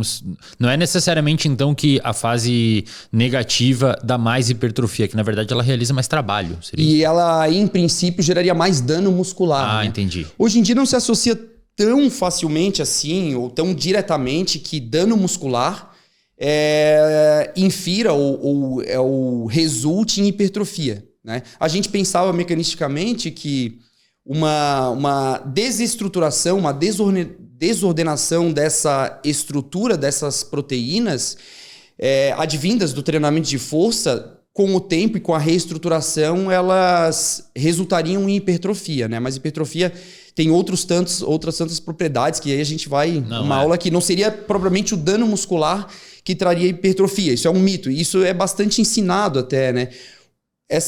A gente chamava esse dano muscular de quebra das linhas Z. Então, num sarcômero, a minha cadeira é uma linha Z e a tua cadeira é outra linha Z. Então, é como se fosse uma desestruturação dessa imagem estriada, né, do músculo esquelético. É estriado porque você tem essas... Quando você bota na microscopia, você consegue ver uma alta quantidade de proteína contra a luz e uma baixa quantidade. Então, você vê que a actina e a miosina, elas se intersectam ali em determinados momentos quando você faz a contração, né? Então, nessa relação, a gente consegue identificar isso, assim.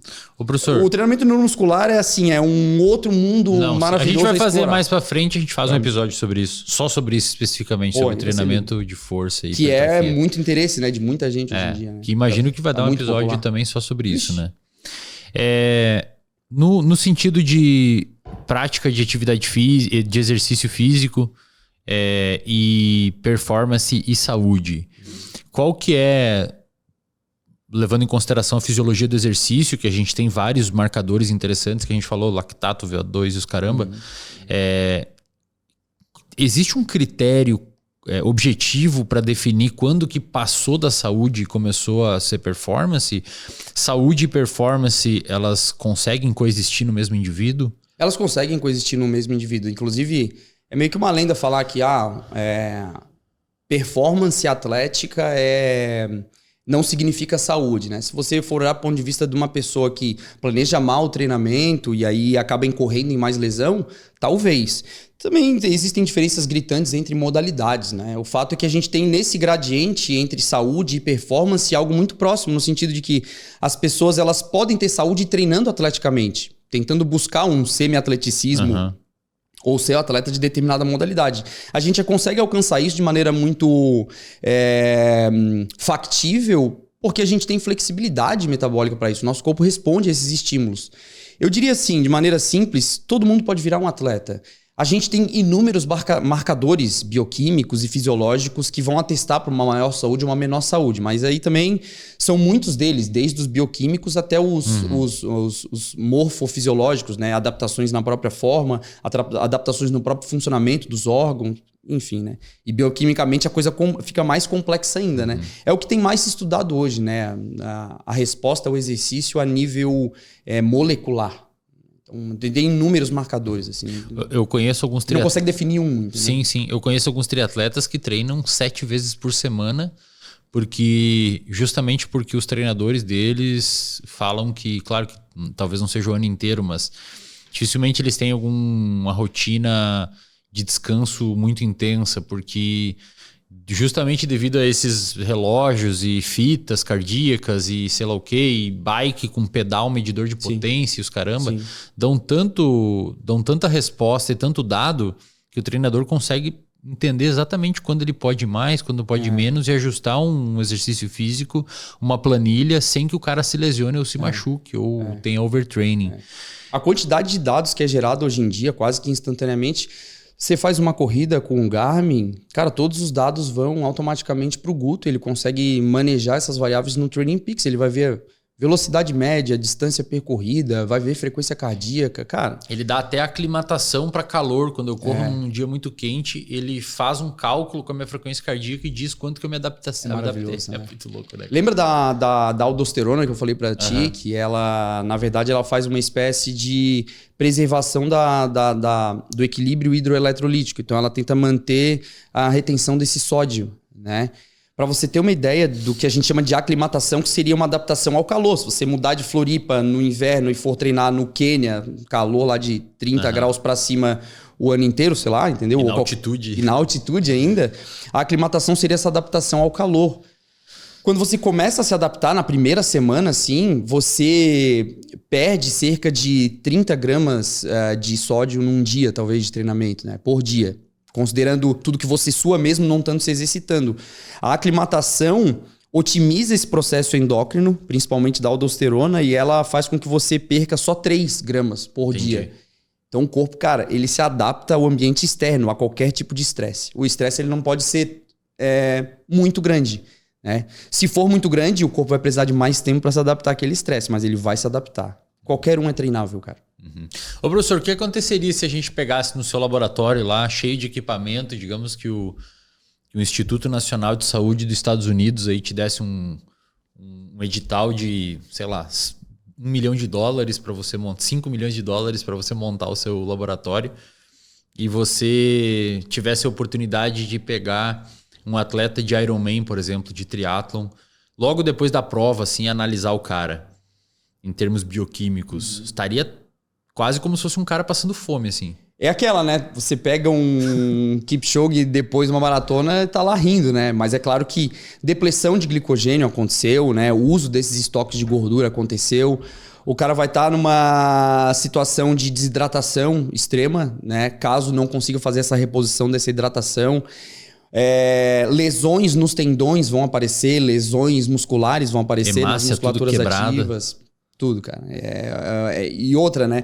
Essa oferta de oxigênio e de sangue para a musculatura em atividade, ela fica ao longo daquela prova. Então, apesar de o cérebro tentar manter esse fluxo sanguíneo, cara, ele acaba caindo um pouco ao longo da prova e, cara, dificuldade de raciocinar é um absurdo. Inclusive, é importante a gente falar, porque as pessoas acham que a gente faz exercício e aumenta o fluxo sanguíneo no cérebro. Isso não é verdade. O fluxo sanguíneo ele fica muito semelhante. Alguns dizem que em intensidade moderada esse fluxo aumenta um pouquinho e em intensidade maior esse fluxo até diminui. Mas o grande segredo está na redistribuição daquele sangue que está ali. né, no cérebro. Então, aquilo vai acabar sendo mais direcionado para o córtex motor. Então, o córtex motor pessoal, né, Islão, é como se fosse aquela tiara, mais ou menos nessa região aqui. Ele tem as suas subdivisões, então é dali que a gente coordena e dá ordem para os movimentos. Para esse sinal sair dali e ir lá para o músculo. Então, é aquela, né? A gente usa eficientemente o cérebro em termos de conectividade. Não de circulação, até porque tem a barreira hematoencefálica, né? Então, tem outras coisas envolvidas ali. E o que é legal também é que, se a gente for pensar em quantidade de espaço que esse córtex motor ocupa, né? Ele ocupa cerca de 30% a 40% do córtex. Então, quando o cara te falar que ele só usa, que você só é capaz de usar 10% do cérebro, cara... Só para caminhar você já usa mais. A pessoa que faz exercício usa bastante mais, né? Ô, professor, uma questão que a gente olha bastante quando a gente vai fazer um nível de treinamento é a adaptação cognitiva àquilo, né? Uma adaptação, não cognitiva no sentido de intelectual, mas refinamento de movimento. É necessário existir uma hipertrofia para acontecer, mesmo que pequena, para acontecer essa adaptação do movimento por conta de um aumento de inervação do músculo? Ou propriamente um exercício como, por exemplo, uma fisioterapia, um exercício sem a hipertrofia aumentaria a conectividade neuromuscular sem o aumento de tamanho da fibra? Acontece mesmo sem o aumento de tamanho. Como eu falo, o aumento do tamanho da fibra muscular ele é uma resposta mais crônica, leva um tempo para acontecer. Vamos botar lá 8 semanas, começa a acontecer de maneira um pouco mais efetiva, né? Temos alguns especialistas na área que entendem bastante disso aí, né? Essa conectividade cérebro-tecido muscular, ela acontece a todo momento, né? Um exemplo bem legal disso, e a gente vai acabar caindo na ideia de coordenação, é porque o sistema nervoso central ele monitora todo aquele ambiente muscular e tendíneo e das articulações a todo momento durante o exercício. Então, tem os sinais aferentes que vão chegar no sistema nervoso central, aquilo vai ser processado e vai mandar eferências. E como uma cópia em paralelo, lembrando que ele vai enviar para o centro vasomotor, né, para o centro cardiovascular, para o centro de controle de respiração. Isso vai ter um atendimento do ambiente que está acontecendo no músculo. Nós temos metaboloreceptores e mecanoreceptores na musculatura. São inervados pelos nervos 3 e 4, né? Então eles têm as suas aferências, chega lá, aquilo é monitorado pelo sistema nervoso central e aqueles sinais eles são coordenados como numa sintonia fina.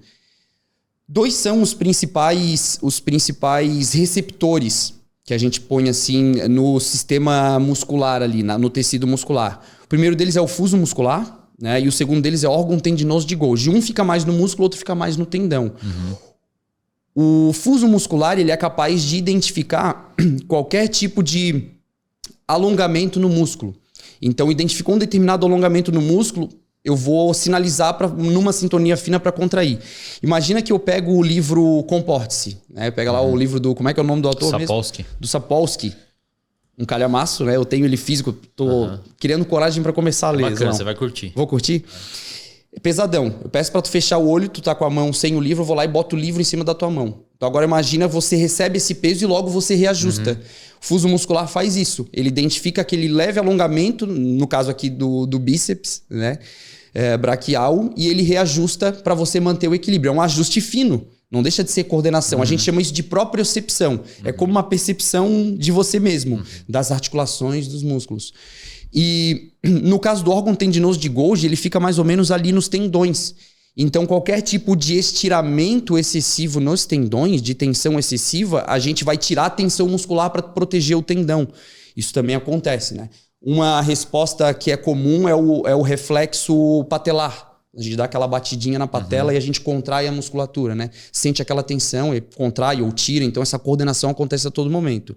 Mas coordenação acontece também porque a gente tem uma estrutura que é o cerebelo, né? Então, todas essas passagens de aferências e eferências, sistema nervoso central, músculo, sistema nervoso central, ela é todo momento coordenada pelo cerebelo. É como se fosse uma sintonia fina mesmo, Aslão. Então imagina uma pessoa com algum problema motor e eu peço para ela desenhar num quadro grandão um 8. O 8 vai ser mais ou menos assim, né? cheio de ranhura. Uma pessoa que coordena bem esses movimentos, o movimento fica fluido. Então essa coordenação pelo sistema nervoso central, principalmente pelo cerebelo, ela acontece a todo momento. Cada eferência e aferência, uma cópia é jogada pro cerebelo e ele processa e faz a sintonia fina dessa coordenação. E aí mais esse aparato neuromuscular que a gente tem na periferia que nos avisa qual é a situação mecânica, metabólica do músculo. Cara, o sistema nervoso central é uma interação absurda, né? A gente ainda tem diferenças nas modalidades, porque numa corrida, por exemplo, muito da coordenação para essa corrida, ela fica a nível de medula mesmo. Então, às vezes uma sinapse simples, então a gente chama de movimento estereotipado. Você dá uma passada na frente da outra, claro que você fica monitorando o ambiente, se aparece uma pedra, uma pessoa, tem que desviar, você tem que fazer ajustes. Descer um degrau, etc. Ajustes neuromusculares, né? Mas são movimentos que a gente não demanda alto grau de coordenação cortical, de alta demanda cortical, mais medular mesmo, né? Muitos reflexos acontecem a nível medular. Né? Alguns dos reflexos, por exemplo, o reflexo que o bebê tem de flexão do punho. Então você toca na mão do bebê, o bebê vai lá e fecha automaticamente. Né? Até meio que desromantizar, porque é um reflexo, não é voluntário. Você bota o dedo assim, ele vai agarrar. Ele fecha. E às vezes ele fecha. Você quase consegue levantar ele. Tem um vídeo na internet uma vez que eu vi que um bebê pendurado, cara. Eles seguram valendo mesmo. É um reflexo protetor, tem reflexo de extensão da cervical. Quando a pessoa cai, a primeira coisa que ela faz é tentar levantar. São reflexos que a gente tem para nos proteger, assim, basicamente do ambiente. Com o aprendizado motor ao longo da vida, a gente vai suprimindo esses reflexos e os movimentos voluntários vão tomando conta. Então, cara, Eslão, como é que eu consigo numa mão segurar um copo de vidro e na outra um de plástico e eu não quebro nenhum dos dois e não deixo cair nenhum dos dois? Como é que eu identifico as forças exatas assim que eu tenho para segurar um copo ou para jogar esse copo para ti? Como é que com treinamento, com identificação até de atrito, eu consigo jogar esse copo na tua direção e, sei lá, ele não cair? Sabe, identificação da força numa sintonia fina. Eu dei uma aula uma vez num curso de verão em neurociência sobre somatosensorial. Uma aula sobre somatosensorial que eu adoro, uma aula muito bonita de dar. E eu expliquei na aula falando assim pra galera que muito difícil o movimento da gente abrir uma garrafa, cara, é absurdamente complexo. Absurdamente complexo. E você ensinar um robô a fazer isso é muito difícil, porque talvez nem suja, você tem que pegar no espaço-tempo adequadamente, puxar, se tem mais água é mais pesado, tem que botar mais força no meu ombro. E aí eu tenho que segurar, não posso apertar, não posso segurar muito. Cara, é muito complexo. Daí a hora que eu mexer aqui, eu tenho que apertar essa mão para a garrafa não girar e fazer tudo isso. Enquanto você tá falando, eu prestando atenção em você e fazer, mesmo sem olhar para a garrafa, eu consigo pegar ela. A galera às vezes não entende, mas é uma parada absurdamente complexa que o cérebro consegue fazer, né? E a gente fica viajando, né? A gente começa a viajar pela fisiologia, você fica horas ali.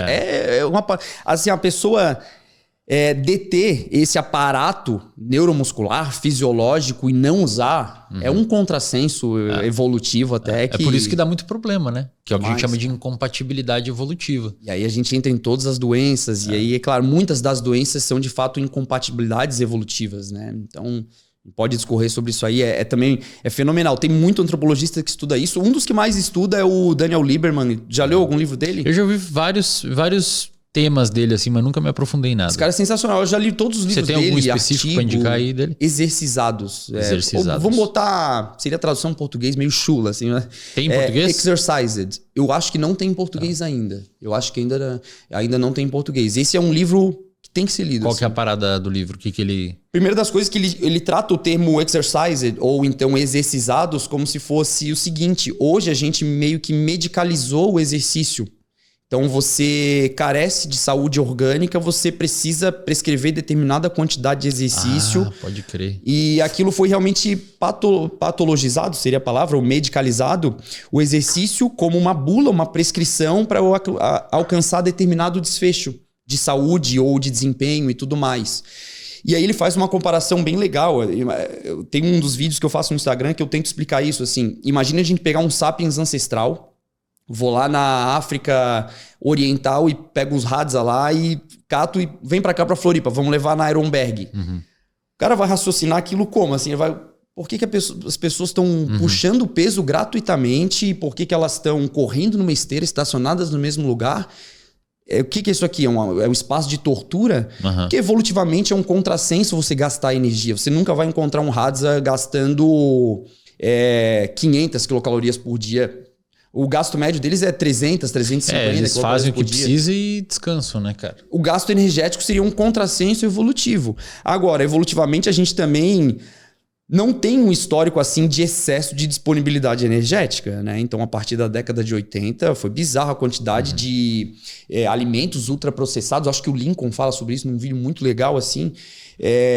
A gente não está preparado para essa quantidade de energia, né? A gente está acostumado ao longo dos milhões de anos de conviver com carência, né, desses substratos e tentar ser muito econômico. Então, ganhar muita hipertrofia, ser muito forte, também é um contrassenso, porque é mais gasto energético também. Se a gente fosse parar pra se pensar. você pega o Ronnie Coleman e coloca numa ilha deserta, ferrou, né? Porque o cara, para sustentar aqueles músculos lá, precisa de muita caloria, é muito caro para ele, né? Muito caro energeticamente. E assim, o corpo ele vai priorizar outras coisas. O corpo ele vai priorizar reprodução, né? Por exemplo. Então, reprodução é algo interessante. Por que a gente tem muita motivação para reprodução? Não todo mundo vai reproduzir, mas a intenção daquilo, você é que me entende?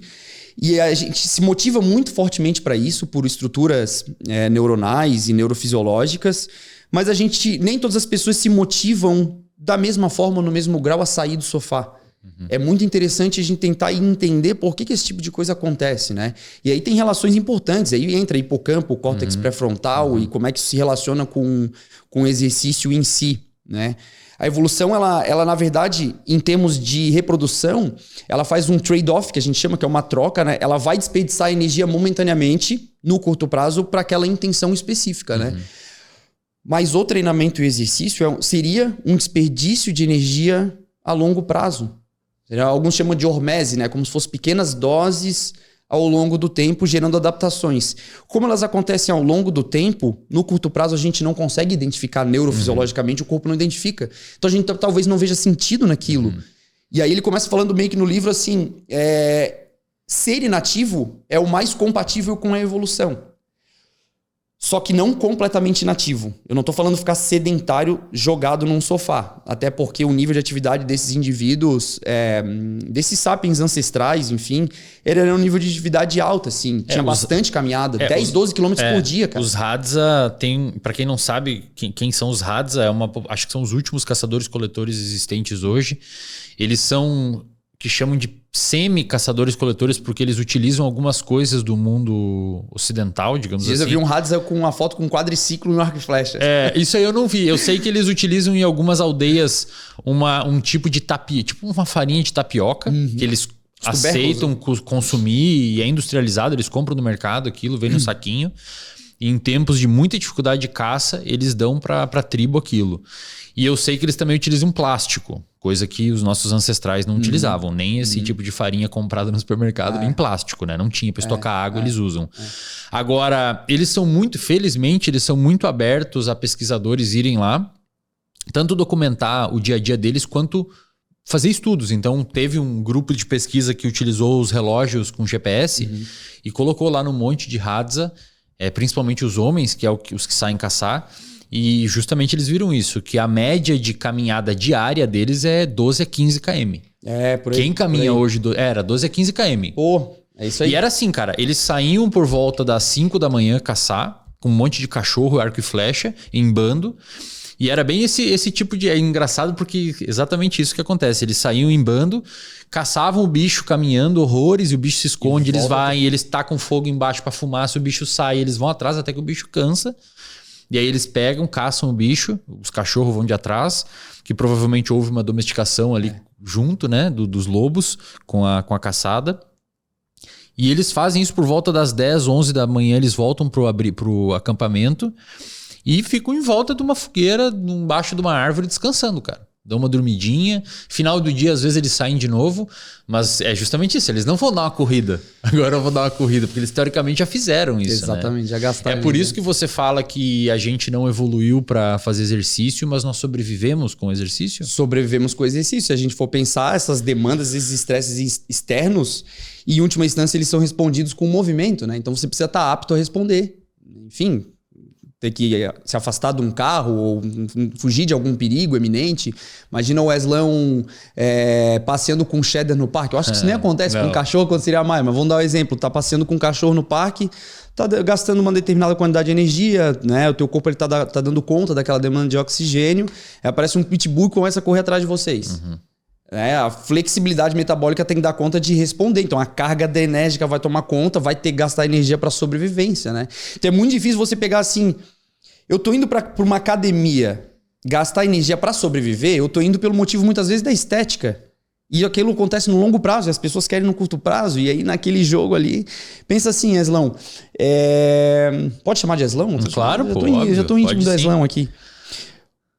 Tu chegou a medir a tua taxa metabólica de repouso? 1.500. 1.500, 1.700, mais ou menos. Mais abaixo que o normal. A galera explicou o porquê, tem um vídeo lá no meu canal. Provavelmente porque o meu corpo tá ficando mais eficiente, né? Existe essa probabilidade, mas ela não é direta, assim. A gente pode chegar nesse ponto depois. Porque existe muita variação na taxa metabólica de repouso. Tem um cara bem importante, antes de a gente entrar no ponto que eu ia, que chama Hermann Pontzer. Esse cara, ele faz estudos exatamente assim. Ele leva determinado maquinário, determinadas análises em determinadas populações, usa o biobanco de dados lá do Reino Unido e uma quantidade gigante de gente utilizando o método padrão ouro para identificar gasto energético total diário, né? Que é água duplamente marcada. É como se tomasse uma água inofensiva com isótopos, com metais pesados ali, e você consegue ver quanto de energia foi gasta ao longo de um dia, né? Se você tem um gasto diário total, vamos botar o teu lá de 2.700, 2.800, se você tem um metabolismo de repouso, um gasto de repouso de cerca de 1.600, 1.700, e essa divisão a gente chama de nível de atividade física. NAF, né? Você pega essa divisão, ela vai dar cerca de 1.8, 1.6, mais ou menos, né?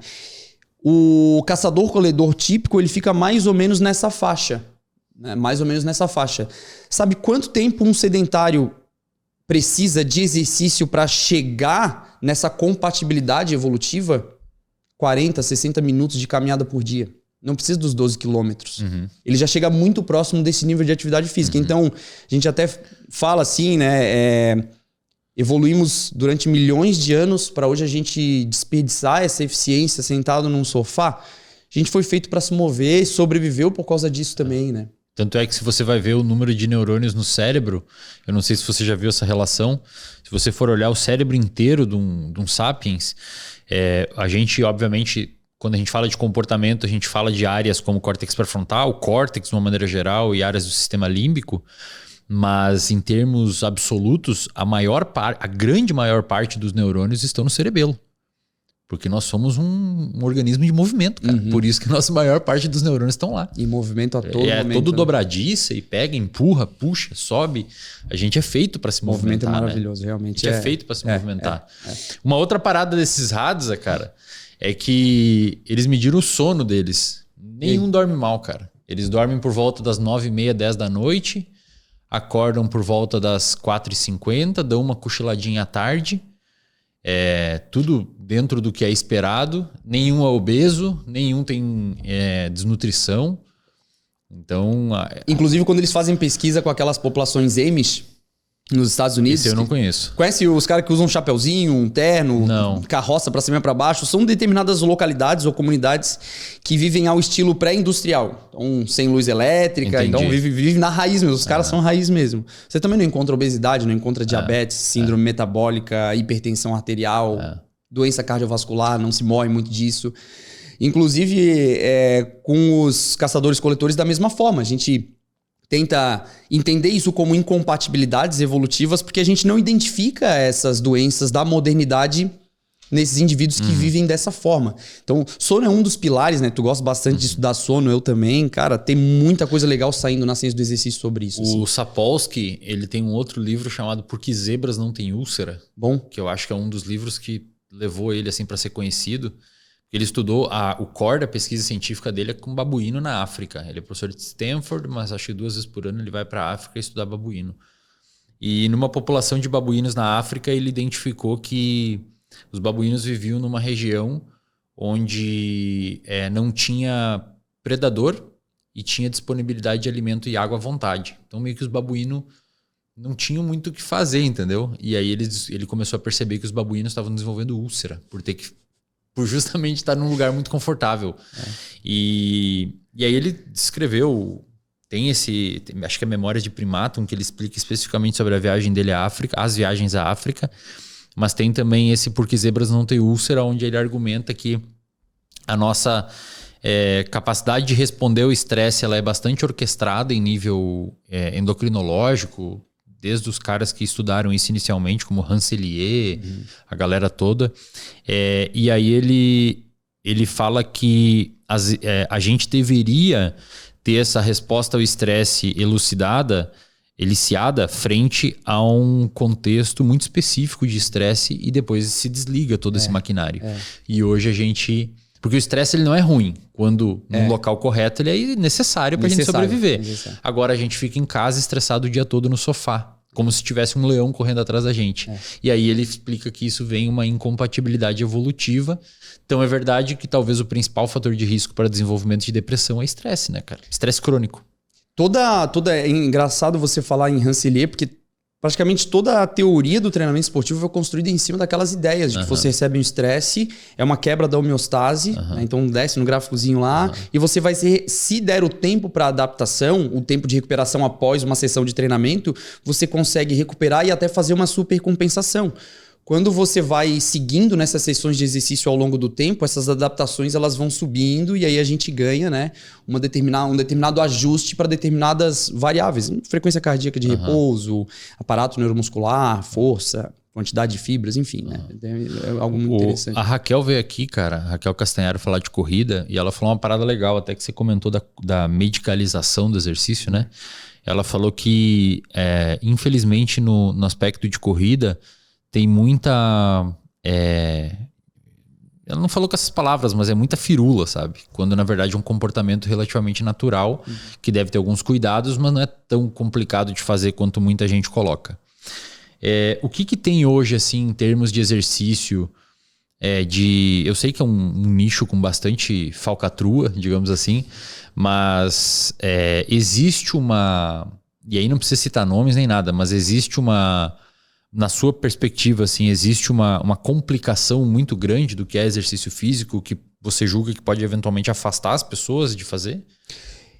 Essa é uma das ideias que os antropologistas, principalmente o Daniel Lieberman, trabalha. Assim, a gente realmente complica demais, sendo que o exercício, a atividade física, se mexer, se mover, movimento humano, seria algo muito natural. Então a gente prescreve quantidade de séries especificamente para hipertrofia, quantidade de séries, repetições e tempo de repouso especificamente para força, né? Para potência, ou então eu quero correr uma prova de 5 km, eu vou prescrever ao longo da semana aquele determinado volume de exercício, de esforço muscular. A gente passa a prescrever tanta coisa e é tanta variável de treinamento que a gente não consegue dar conta. Nem os profissionais de educação física aparentemente conseguem dar conta de tanta coisa para algo que seria até natural, né? Como exercício. Então, eu acho que a gente complica e medicaliza muito o exercício. Mas existem esses desfechos que a epidemiologia vê que são resultado de exercício, né? De hábito de exercício. E aí são inúmeros os dados. Uma das coisas mais marcantes em relação a isso está relacionada a doenças cardiovasculares. Você já ouviu falar, Slão, num cara que chama Jeremy Morris? Não. Na década de 50, esse médico, e é bem ali no pós-guerra, começou a identificar, e as ferramentas de epidemiologia e estatística elas já estavam bem à tona, assim. Ele começou a identificar que muita gente começou a morrer do coração. E olha só a genialidade do cara. Ele, naqueles ônibus em Londres com 2 andares, ele foi pegando os dados das pessoas, tanto de condutores, o motorista, quanto aquele cara que cobrava ticket, que subia no ônibus, cobrava o ticket, descia, que se movia mais. Quando ele botou esses 2 indivíduos em comparação ao longo de um tempo, ao longo das décadas, o motorista de caminhão morria muito mais, né, de ônibus morria muito mais de doenças do coração, de infarto do miocárdio, do que o cara que se mexia mais. E aquilo foi crescendo, o número de estudos, ele começou a estudar aquilo nos correios, né? Então o cara que ficava no escritório e o cara que se mexia entregando carta. E aí na razão assim sempre de 30% a 40% de risco reduzido de mortalidade.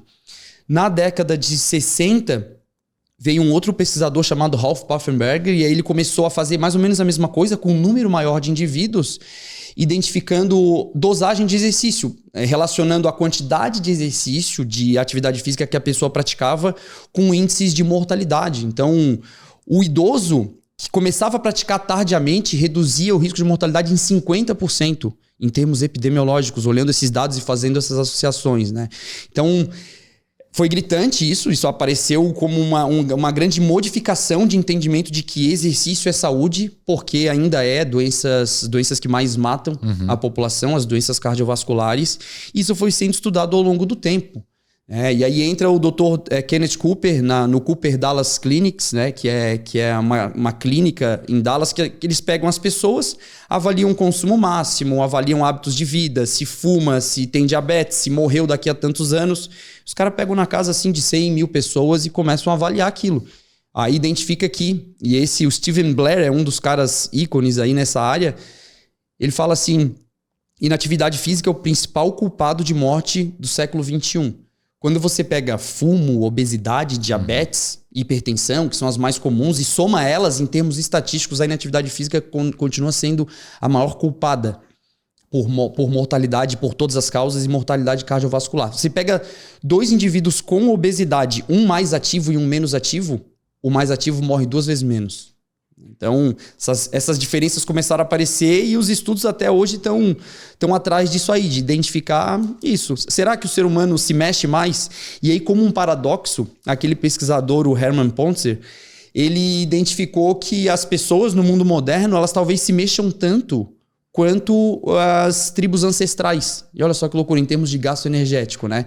Algumas diferenças a mais estão acontecendo. Então a gente identifica que talvez seja estresse realmente, um mundo com muita informação. Também, né? Talvez. Comemos muito mais, né? Em termos de nível de atividade física. Precisaria de muito pouco aí para... O que a OMS recomenda? A OMS ela tem aquela mesma recomendação de acúmulo de 150 minutos por semana de atividade física leve a moderada, né? Então uma minutagem grande aí, ou então 75 minutos de atividade vigorosa. Como é que define? A percepção subjetiva mesmo? Não, é definido por intensidade mesmo, né? Pode ser por velocidade, só que isso é muito individual. Para mim, uma velocidade para ti é outra. Entendi. Em termos de frequência cardíaca máxima e percentual dela, as intensidades vão ser diferentes também, em termos de consumo máximo também. Então, existe essa diferença. Vamos botar aí que é leve a moderado. Lembra daqueles limiares? Esse leve a moderado fica em torno desse primeiro limiar. É uma caminhada para uma corrida muito leve. Vamos botar assim, né? E o vigoroso já seria entre esses 2 limiares. Uma corrida um pouco... Não chega na exaustão, porque a gente está falando de atividade física. Quantidade de atividade que a pessoa faz na semana. Não necessariamente significa a prescrição da corrida naquela velocidade. Então, é um acúmulo de você se mexendo ao longo da semana. Né? Hoje em dia tem uma ideia muito legal que tem surgido, que são os snacks de exercício. Já ouviu falar em snack de exercício? O que é um snack, né? Então, uma barrinha de proteína, alguma coisa que você come, belisca ao longo do dia, uma castanha e etc. Como uma estratégia de aumentar o nível de atividade física das pessoas. Vou te dar um relato pessoal. Eu dormi super mal essa noite, e não por ansiedade nem nada, queria conhecê-lo, mas barulho no prédio, deu um estouro, sei lá onde. Cara, não tava conseguindo dormir direito, assim, demorei a dormir. Cheguei, acordei de manhã com um super sono, cara... botei água para ferver, a primeira coisa que eu fiz, 20 agachamentos. 20 agachamentozinhos. Tirei a água, botei no café, enquanto o café estava passando, mais 20 agachamentozinhos. Isso seriam snacks de exercício. Quando você bota no acumulado a diferença de quem não faz nada e a diferença de quem pega pequenos snacks de 20 segundos de exercício, de um agachamento, de um apoio, empurrar a parede, puxar algum objeto... Isso ao longo do dia vem fazendo bastante diferença, e ao longo da semana mais ainda, e no longo prazo, o nível de atividade física ele acaba modificando bastante. São as estratégias de snack de exercício, elas são bem legais porque elas trabalham isso, com pequenas modificações no seu dia a dia, como pequenas recompensas ou pequenas provações. Sei lá, antes de ir no banheiro, sentar no trono, você fazer uns agachamentos. Pronto, tá liberado. Então você vai fazendo uma espécie de gamificação até, e esses snacks de exercício eles vão aumentar o teu nível de atividade física. Imagino para quem tem dificuldade de ir a uma academia e tal, pode ser bastante útil. Maravilhoso. Né? Existem prescrições específicas, depois a gente pode compartilhar, mas sim, mais ou menos sériezinhas de 20 segundos de movimentos repetidos, né, que promovam algum calor, até eventualmente alguma sudorese. E você vai seguindo com diferentes exercícios ao longo do dia. botar ali 3, 4 exercícios ao longo de um dia, 3 vezes na semana, você já chega num nível bem adequado, né? Legal. O que não dá é realmente ficar sentado. Aí é igual a gente fala, né?